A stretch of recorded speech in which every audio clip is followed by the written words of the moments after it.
Welcome to the Tech Egg. Don't get scrambled. Enjoy the video. In this video, I will explain how to remove a Lexus IS350 door panel. This process is straightforward, but requires careful attention to detail to avoid damaging any components. We'll cover everything from the necessary tools to disconnecting electrical connectors and cables. By following these steps, you can confidently access the inside of your door for repairs or upgrades. Let's get started with preparing your workspace and gathering the right equipment. Now, let's begin by exposing the hidden fasteners. First, use a plastic trim tool to gently pry up the window control panel, starting from the front edge. Once it's loose, disconnect the electrical connector by pressing its tab and sliding it out. Next, remove the small cover located behind the door latch. This usually pops off with a gentle twist. Behind it, you'll find a Phillips head screw.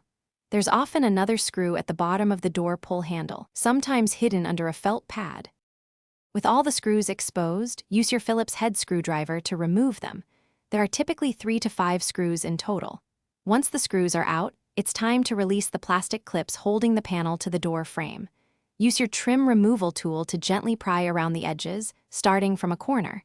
You'll hear popping sounds as the clips release. Work your way around the entire perimeter.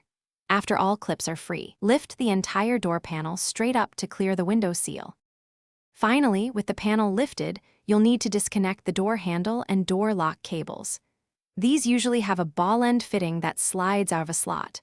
Also, unplug any remaining electrical connectors, like the one for the courtesy light at the bottom of the door. Before reassembly, check all the plastic clips on the panel. Replace any that are broken to ensure a secure fit. To reinstall, simply reverse these steps, making sure all clips align and screws are tightened properly. Thanks for watching. Consider subscribing if I helped unscramble your problems.